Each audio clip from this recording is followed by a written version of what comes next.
Hivi umewahi kusikia kwamba uume unaweza kunasa ndani ya uke wakati wa tendo la ndoa? Watu wengi hulichukulia kama stori za mtaa, wengine hulihusisha na uchawi, na wengine huliona kama jambo la kutisha sana. Lakini ukweli ni kwamba hii ni hali halisi inayotambulika kitaalamu. Sio hadithi, sio ushirikina, na sio jambo la kufikirika. Ni tukio la mwitikio wa mwili wa binadamu, ingawa hutokea kwa nadra sana. Na kabla hujaogopa, ni muhimu ujue jambo moja mapema.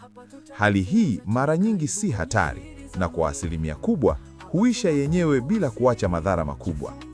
Leo nitakueleza kwa kina ili uelewe, uondokane na hofu zisizo za lazima na upate elimu sahihi kuhusu mwili wako. Ili kuelewa vizuri jambo hili, na kusihi usikilize mpaka mwisho, nisikuache njiani.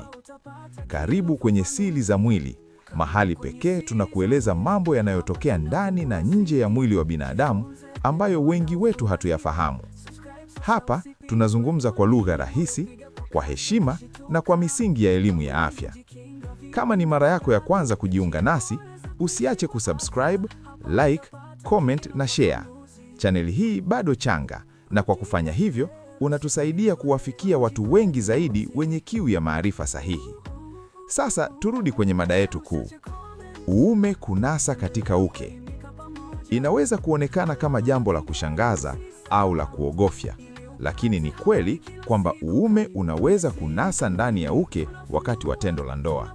Ndiyo, inawezekana kabisa, ingawa hutokea kwa nadra sana. Mtaani kumekuwa na simulizi nyingi kuhusu hali hii. Wengine hudai ni matokeo ya dawa za kienyeji, wengine hudai ni adhabu kwa watu wanaochepuka, na wengine hudai ni uchawi. Lakini ukweli wa kitabibu ni kwamba hakuna ushahidi unaothibitisha kuwa hali hii inasababishwa na uchawi au nguvu za giza. Ni mwitikio wa kawaida wa misuli ya mwili unaotokea katika mazingira maalum sana. Kwa lugha ya kitabibu, hali hii hujulikana kama penis captivus. Ni tukio adimu sana kiasi kwamba hata kwenye vitabu vya tiba taarifa zake ni chache. Mara nyingi taarifa zake zinatokana zaidi na simulizi za watu waliowahi kukutana nacho kuliko tafiti kubwa za kisayansi. Kwa nini tafiti zake ni chache?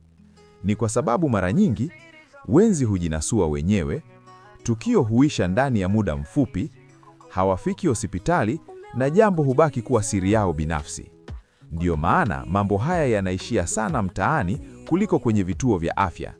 Hospitali hakuna kumbukumbu nyingi kwa sababu watu wengi hawaoni sababu ya kufika huko endapo hali imeshaisha yenyewe.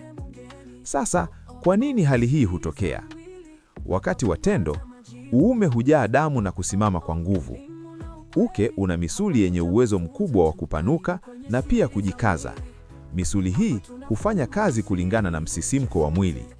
Wakati wa mshindo wa raha, orgasm, misuli ya uke hukaza zaidi ya kawaida. Huu ni mwitikio wa asili wa mwili wa binadamu. Ni sehemu ya mfumo wa fahamu na misuli kufanya kazi pamoja. Kukaza huku kunaweza kuufanya mlango wa uke ubane zaidi kwa muda mfupi. Hapo ndipo hali ya kunasa hutokea. Baada ya muda mfupi, msisimko wa mwili huanza kupungua taratibu. Misuli huanza kulegea taratibu na wenzi hutengana kawaida bila madhara. Kwa kawaida, mikazo ya uke humletea mwanaume hisia za raha, lakini inapokuwa kali kiasi cha kumfanya ashindwe kujinasua haraka, basi hali hiyo hugeuka kuwa chanzo cha hofu, wasiwasi na aibu kwa pande zote mbili. Hapa ndipo watu wengi hupata mshtuko wa kisaikolojia. Wengine huanza kufikiri, nimekwama milele, nimepata laana, nitachekwa na jamii. Lakini ukweli ni kwamba mwili wako unafanya kazi yake ya kawaida. Ni tukio la muda mfupi sana, si hukumu ya maisha. Habari njema ni kwamba hali hii mara nyingi haisababishi maumivu makali, huwa ya muda mfupi sana, huisha yenyewe, haiashirii ugonjwa, haionyeshi kasoro ya kudumu. Nini cha kufanya iwapo hali hii itatokea?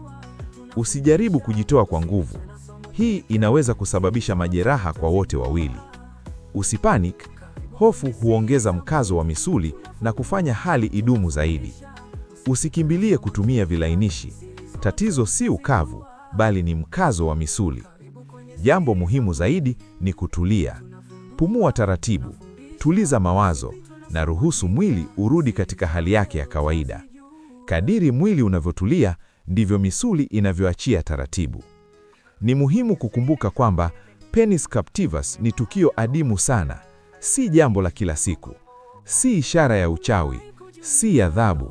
Ni mwitikio wa kawaida wa mwili wa binadamu katika mazingira maalum sana. Kwa ujumla, penis captivus si jambo la kuogopesha sana. Ingawa ni tukio adimu, mara nyingi huisha yenyewe bila madhara makubwa. Kinachohitajika ni utulivu, subra na uelewa wa mwili wako. Iwapo hali itaambatana na maumivu makali, damu nyingi, au itaendelea kwa muda mrefu isivyo kawaida, basi ni muhimu kufika kituo cha afya kwa uchunguzi zaidi. Kumbuka, makala haya ni kwa lengo la kuelimisha tu. Hachukui nafasi ya ushauri au matibabu ya kitaalamu. Yamelenga kukuongezea uelewa juu ya mwili wa binadamu na namna unavyofanya kazi. Natumai leo umejifunza kitu kipya na umeondokana na hofu zisizo za msingi. Elimu sahihi hutupa ujasiri, hutupunguzia hofu na hutusaidia kuiheshimu miili yetu. Usisahau kusubscribe, like, comment na bofia alama ya kengele ili uwe wa kwanza kupata video zetu mpya kila tunapoweka.